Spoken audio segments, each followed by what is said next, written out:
I am back. Hopefully, that restart fixed the issues with Zoom. Because I'm 5 by 5 right now. We'll see how long that lasts. But hopefully it lasts. Anyway, for those of you that are just joining, I'm R1 Cameron and this is The Conduit. It is March 17, 2021. Happy St. Patrick's Day to you. Hopefully you were lucky. Just realized I'm not wearing anything green today. You know, I was telling some stories about my childhood earlier, and that's always kind of a big deal for kids to celebrate all the holidays. Well, and Zoom just went down, so it is definitely Zoom, and it's not me. It's not you. It's me. Have you ever heard that? Have you ever said that to somebody? Oh, boy. So anyway, we'll ride the wave and do what we got to do. I'll get my camera going with just OBS and not with the Zoom since it's not going to do its thing. Spend a little bit of time with you tonight. Definitely don't want to be dressed and no place to go, right? That's not fun. So let's go ahead and do that. I'm just going to go ahead and shut down this Zoom feed. Like I said, there was a government Zoom meeting earlier, and Zoom was having some problems. So I think that is likely to be what's going on. So, you know, there's a whole bunch of stuff. Oh, let's see. Got a message here from folks coming through. 3,000 in tickets, which accumulated over 3 years. He just got out of prison about 2 months ago and is looking for current employment. It's been hard on him to get a job due to his background. Before he could explain, let me go ahead and cut this off before I finish this thought here. Go away, Zoom. All right, before he could explain, the judge cut him off and said these exact words. Look, I know the system doesn't believe in second chances for a felon. In fact, the whole reform idea isn't exactly that. I am a man of God, and I believe in second chances. You can't move forward with all these fines and a felony on your record. I can't do anything about the felony, but I'm going to wipe all of these tickets away and write a letter to have your driver licenses reinstated. You paid your debt to society. Here's your chance. Here is a start to your second chance. Bruh, the judge name is Judge Edward Hasbrook. Man, this moment proved all white people aren't against you and everyone in the system doesn't oppose you. So this was sent to me by one of my board members. This was back in August 2019. And so, you know, folks send me stuff all the time and these kind of things come through. I think it's important to kind of send these messages forward, right? We can get stuck and label people and groups of people, which is to the detriment of everyone when you don't have the power of discernment. And it does nothing but, you know, set everyone back from growing and moving forward. So, yeah, I like getting stuff like this. I'm reading it at first, and I'm like, okay, so you were in court today, and this happened today, and so I'm reading the whole thing. So, you know, very powerful. You know, speaking of that, you know, that I can relate to that situation.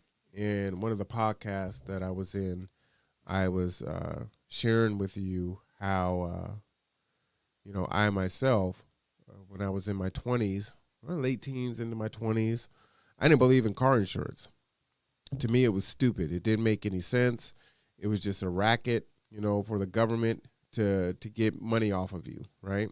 And I shouldn't have to have insurance if I don't want to. If I'm going to be a careful driver, then, I should just be able to do that and I don't have to worry about it, right? And so that was pretty much my attitude on there. Ooh, boy, I got to fix that. See, when Zoom doesn't work, your green screen is exposed.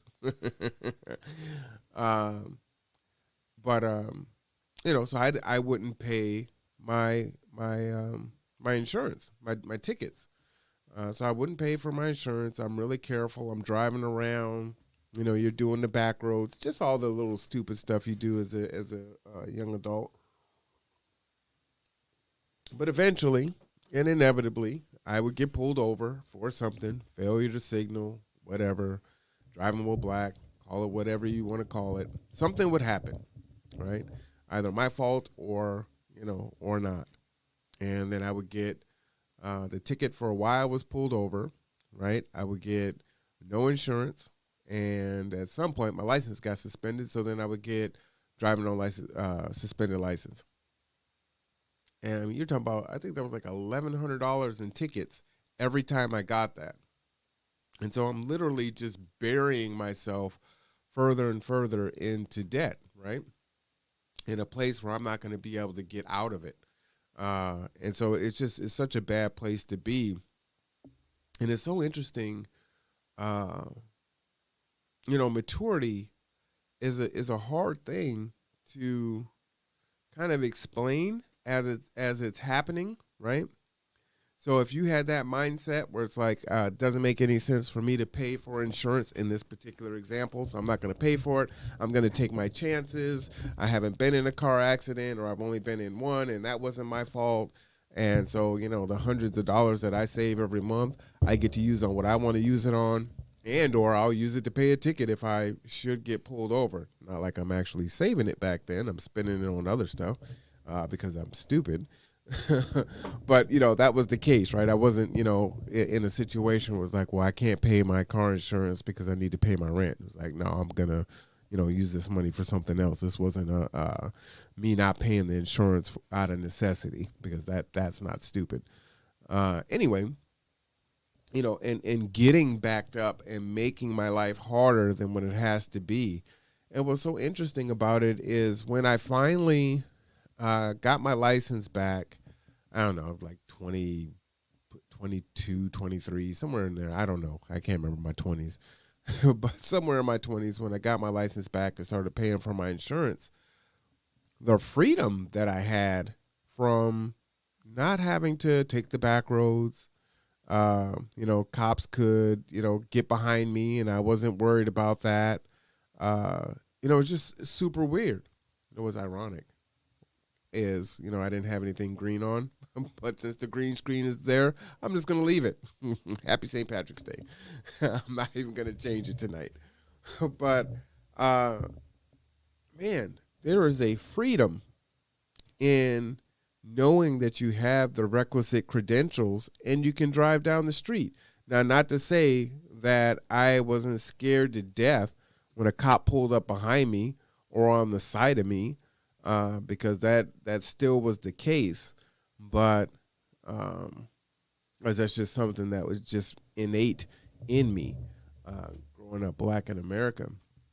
But for the most part, there was a huge sense of relief and freedom that I could be on the road, right? They weren't gonna, in my mind, again, thinking with how I'm thinking at the time, if they pull me over, I've got my license, my registration, and my insurance, and I'm not doing anything bad, so I'm good. You know what I'm saying? So, I mean, if you get me for speeding, then you're literally going to get me for speeding. Or if you're going to get me for not signaling for a lane change or something stupid, then that's what you're going to do. But I'm not going to get, $1,100 worth of tickets and I can't pay it. So that feeling is fantastic,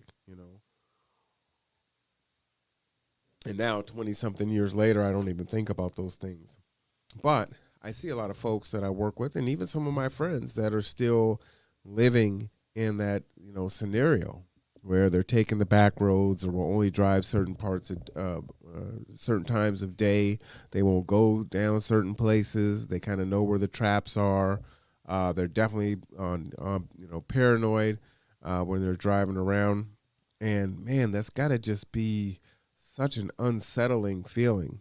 I can kind of remember how I felt back in those days, right? You're still going to go to the club and go and party and do your things. And now it's 1:30, 2:30, 3 in the morning, and you're trying to get home. There's not a lot of cars out there. So, you kind of stand out and you're just trying to make it home. So, trying to work toward self-sufficiency, it can seem counterintuitive to pay those bills, but it really is important for you to figure out what your finances are and live within your means. I think we get away from that. And that's one of the challenges that I see when folks are trying to reconcile their bills and trying to make it work, right? They have a list of all their expenses. And usually when we start this process, people don't have a list of what their bills are, right? I pay this for rent, I pay this for electricity, I pay this for my cell phone bill, this is how many clothes I buy, I buy cologne, this is how much I spend when I go out to the bar, this is how much I spend when I go to the casino, this is how much I go out to eat. Most people that are struggling don't have kind of their bills set out like that. They don't know where their money is going. And when they see it, when they finally sit down and do it, they'll see that they actually have more money going out than they actually have coming in, and I'll tell you, if someone can explain to me how people are able to have a cigarette habit, that I don't understand. I mean, first off, these things are what? $9 or $10 or $11 a pack. I know they're the Native American smoke shop. I guess you can get cigarettes for like $5 now, which is like a throwback to 20 years ago or however, whenever cigarettes were $5 back in the day. But there's a lot of folks that I work with, and again are friends of mine that are smoking a pack or 2 packs a day, and it's like, okay, so $10 every day times 30, $300 a month on cigarettes. You're smoking 2 packs, $600 a month. I'm like, how are you doing that, right? You don't have any money coming in, or you have very little money coming in, but you are going to smoke, right? And that's so tragic. I don't know how I feel about that. I kind of go back and forth where it's like, again, this is America, so you are free to do what you want to do and live your life how you want to live. So if you want to smoke, if you want to drink, you can do those things. But then I look at it like, but we know that cigarettes are addictive, and we know that they're dangerous, right? So then it's like, well, should cigarettes be legal? And then if they are legal, the second question is, if addiction is what it is, and it's so hard for people to quit smoking, if they're even able to quit, then what do we factor that in to people's lives? If they cannot stop smoking and they're going to smoke regardless, putting a sin tax on these things, is that really helping them? Or is that really just forcing them to be even more impoverished because it's an addiction, right? If you can't break the addiction, it doesn't matter what you raise the cigarette price to, and I think the thought on that was, all right, well, cigarettes are $5 a pack. We're going to raise it to, and it steadily goes up, right? I mean, you got inflation and cost of living, all that stuff, whatever. But, these things have increased, exponentially. And it's like, all right, well, we'll just squeeze a little harder. Well, maybe that'll make you quit smoking. No, you won't quit at 6? All right, well, let's see if you quit at 7. No? How about 7.75? No? Okay, how about 8.35? No? Okay, how about 9.25? No? All right, $11. No, you're still going to find a way to get those cigarettes, then because you're addicted, and you're going to continue to smoke, and no matter how many times you get a prescription for Chantix or whatever it is that you try to use, maybe you're able to quit, maybe you're able to slow down a little bit, or maybe you're not, and then you're still smoking. I mean, addiction is addiction, right? If alcohol is addiction, alcoholism. If drug addiction is drug addiction, and it's so serious, right? I mean, we have drug courts and programs and all these different things to try to help people that are addicted to drugs or alcohol. Then, well, what about cigarettes? And then at some point, does it become a um, you know, I don't know, an issue that the country has to come in and solve, right? It's on the one hand, at some point it's like, okay, well, you have to wear a seatbelt now to ride around in the car. Back when we were younger, you could ride in the bed of the pickup truck, you can ride in the car, not wear a seatbelt, but now that is a law, and I'm sure that millions. It would be very unpopular for me to say, uh, make cigarettes illegal, which at this point would create a huge, black market for tobacco and whatnot. But what is the answer? You know, um, from a societal standpoint, just continuing to put a syntax and raise it astronomically isn't getting people to stop quitting. It's just making them prioritize cigarettes over other aspects of their life. Does that make any sense? Like, am I like off base or thinking crazy? Tell me what you think. I'd love to, hear from folks on that, because that is just really, really strange to me. I don't get it. But it does seem like something has got to give in regards to these cigarettes. And so when I have these conversations with our guests as they come on, and we talk about, hey, if the minimum wage was $15 an hour, 15 times 40 hours is $600 a week, right? You know, um, and you're smoking a pack a week, well, you got to take out your taxes. So if you multiply the 600 by zero point 0.2, right, that's 1,200. So you're only going to take home about $480, let's say, and you're smoking, $10 a day. Well, that's $70 a week. That's a huge cut into the little take home money that a person has, right? And even if you roll your own cigarettes, one that's time consuming and it doesn't save, I think it can cut it down by at least a third or very close to half. But still, right? And at the same time, we've got a lot of self-medicating that happens, that Americans do, right? Either through the stereotypical, uh, you know, mothers who have their glass of wine every evening or their bottle of wine every evening. You have your functional alcoholics. You have your functional and non-functional alcoholics and folks that are addicted to drugs. You have folks that use other vices. Maybe it's food or cigarettes or gambling or whatever those things are. Um, what are we actually doing to try to address those problems and fix the ills of our society that are causing us to, uh, just not live anywhere near our best lives, right? It's just tough. I'm very thankful uh, that I didn't take up smoking, and I've tried to smoke a cigarette before. I smoke cigars on occasion, if it's a celebration or something like that. So, but yeah, I'm very thankful that was never the case, and definitely with alcohol, because I love a good cognac. I actually drink for the taste. When I do, I cannot take shots; it'll make me gag.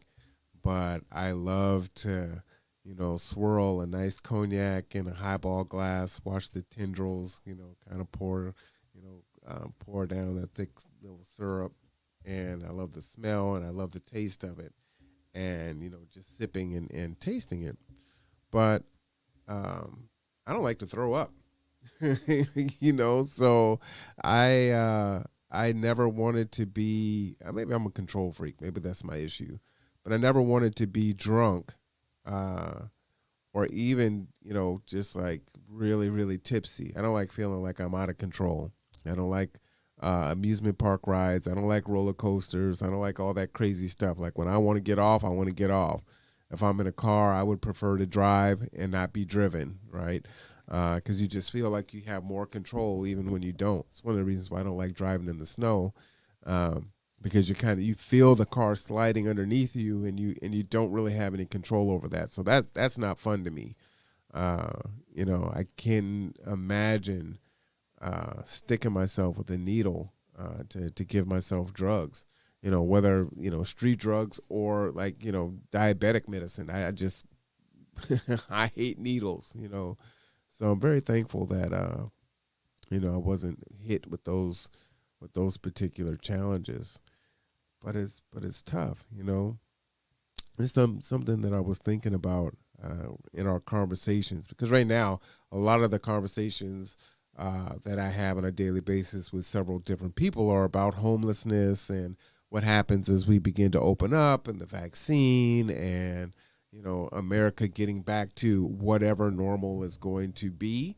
The eviction moratorium wearing off, the fact that many jobs are gone, many businesses are gone, savings are gone, bankruptcy filings are up, and folks are just behind. And another thing we were talking about in our conversations, almost on a daily basis now, is just kind of the plight of our children and our young adults as they go forward, right? And I'm thinking about, you know, how far behind many of our kids are in their education, and the impact that COVID has had and continues to have on stunting their academic growth, right? The story that I shared a couple weeks ago about the kid that was ranked 150th in his class, but had a .17 GPA, and he only passed three high school classes in 4 years, and had to go back to the ninth grade. I think about people like that, and although that is an extreme case, students that are in these classes that have not really been getting help with their math and their science. I was talking with Layla, and it's like, okay, Layla, are you guys doing science yet? Like, nope. Well, here it is, March, and they're just now starting to talk about science, right? So almost a full year, there's been, no real science for her. And, that's not good. It's not good. And Layla's blessed, to be in a family of educators, from myself, her mom, her grandma, her grandfather, and her uncle, can all not only teach her things, but also have, the pedagogy on learning styles and teaching, and things like that. So she has some built-in advantages that a lot of kids don't have. Uh, and just looking at, kids that are, let's say right now, ninth grade. Maybe this was your first year in high school, 10th for some of you that started high school in the 10th. But if you struggled in the grade before, and then now you're struggling last year, and you're struggling this year, and you don't know what's going to happen next year, you're all learning is like Jenga, right? It's all building on everything else, and you want to build that on a strong foundation. So whatever subjects you're struggling in, and you're trying to, hurry up and get to the next grade and meet the minimum requirements, as students are kind of pushed through, they're going to come out of the other side, and they are not going to have the requisite skills to be competitive in the job market, right? And there's a lot of things that I believe that got removed from the schools, like home ec. I think financial literacy should be an absolute required course. If you got rid of history, get rid of history and put in financial literacy. I feel that strongly about it. I didn't like history anyway. More interesting now as an adult, but financial literacy is important. The value of a dollar, how stocks work, what's retirement, what's compounding, what are interest rates. Kids need to understand these things, and they need practical environments to work on these things, right? I think about my dad, and Dad didn't teach us those things. Um, it wasn't necessarily his strong suit, even as an educator, uh, and so those lessons were not taught and built in. So we had to learn those things as an adult, wherever we got them from, and it's such a disadvantage when kids having maybe that summer job where they're selling lemonade or cutting the grass or doing chores or even earning an allowance, right? Understanding that you need to save and the power of saving. I was just telling someone yesterday, it looks like a few things are open. It looks like the arcade is open over down there by G2 downtown Bremerton, and that is Layla and mine. That is our spot, right? We love going in there and spending $20 and playing those games in there. And so at the end of it, you get to go and use the points you earned up and buy stuff, right? And so she always wants to spend her points up, and it's like, okay, well, we'll go in there and we look all around like, all right, what are we gonna try to go for? And of course, you're looking at the big stuff that's like 30,000 points, which you're going to end up, paying dang near $30,000 by the time you earn enough points to actually get the prize. You'd just be better off going to Walmart or Target and buying it. But it's not the point. You got to win it. But you're looking at those things, and so then you go and you play, and it doesn't matter how many tickets we amass. You're not even at 1% toward getting this thing. And so, not only does she want, the little candy or the stickers or, whatever the little toys are that are in there, she still wants the big thing. And so the lesson for us is, you have to learn, what delayed gratification is, right? And, that instant gratification isn't necessarily a good thing. And if you want something, that you're going to have to save and plan for it. And, of course, as a kid, she was resistant to it at first. But we have been slowly saving up our points. And so the deal is you can use some of your points and get a few pieces of candy or something that you want, and the rest we're going to save. And so we're just saving and saving and saving. And that's what we do. And to that end, whether or not I believe financial literacy should be taught in the classes or not, it's still going to be my responsibility to ensure that my daughter gets the lessons, the skills and the abilities and the knowledge that I believe that she needs to have to be a successful woman as she enters into adulthood. And so that's what we do, And we just do fun things like, okay, how many quarters are going to be in $5 or $10 or $20, and getting her to start to see the patterns in money, right? When we start talking about decimals and, can relate, 4 quarters is $1, which is 1, and a quarter is 0.25, of $1, which is a quarter of $1. We can have those conversations. And now in her mind, she has a tangible example that she can use because she can think about money and make that connection and then solve the problems. And so it's one of her fun things to do. And, again, that lesson, as I was saying in the other podcast earlier today, about an hour ago, was my dad saying, take the things that I did well and use those things, and then reject the things and throw away the things that I didn't do well. And so, imagine my surprise when you guys listen to the Layla and Daddy podcast.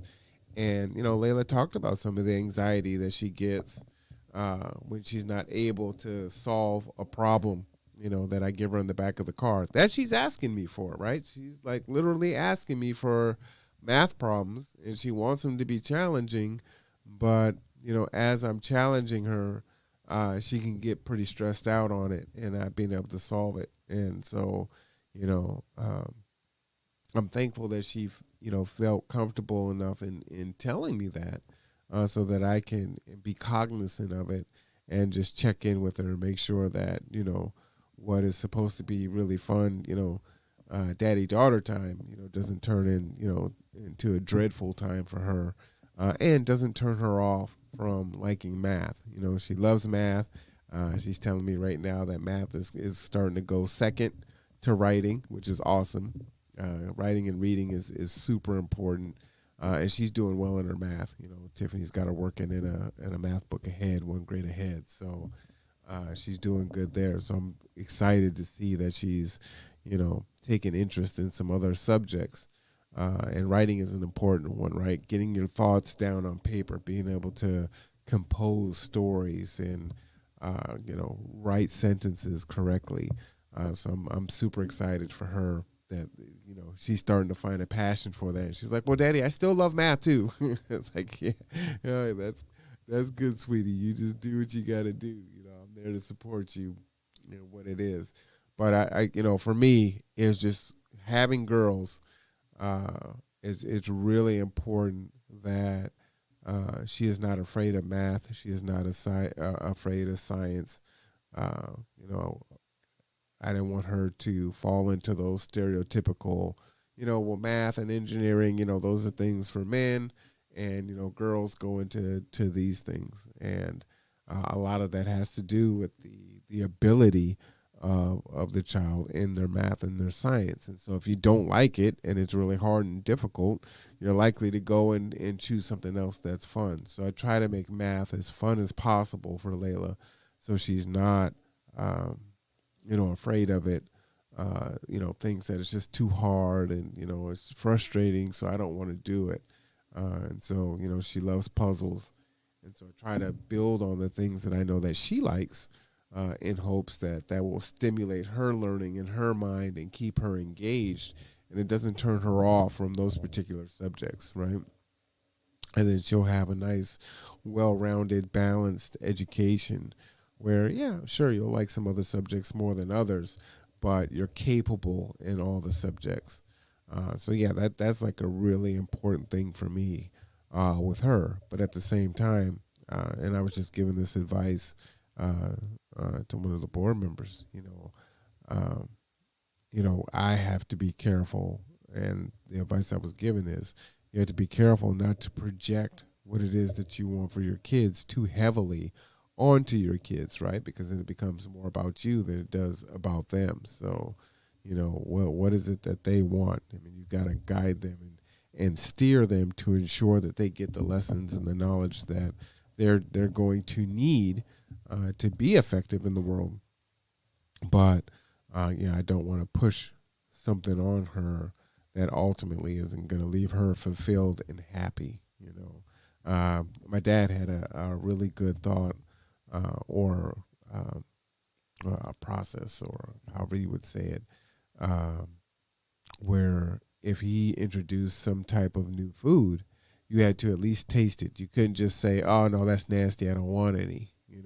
You had to at least give it an honest try. And if you didn't like it, he would not make you eat it, but you had to try. And so, as a kid, it's just like it could be for whatever reason. It looks funny. It smells funny. The texture is kind of weird in my mouth. Whatever the case may be. Like, nah, I don't want that. I'm not going to eat that. And then what ends up happening is the kids just like all the bad stuff, and they don't eat the good stuff, which is usually the case. Which is interesting because Layla loves all kinds of stuff. It's like, oh, she likes tomatoes. Like, eat some raw tomatoes. Like, Layla's funny. But, but a lot of that has to do with, grandma and mom, making sure that she's getting fruits and vegetables, and these things aren't, more supplemental, but these are the basic staples, right? So she can appreciate, healthy foods. And she can appreciate the junk food too, but that's not the staple, right? But it's also not the exception. I think, in some other conversations I've had, thinking about, okay, if you try to really keep your kids away from something or away from someone that typically will drive you to that person, So I think it's a fine line between, well, we don't drink soda, we don't do this, and we don't do that, to the point where the kid is just like, as soon as I can have soda, that's all I'm going to drink is soda. I'm going to take a bath in soda.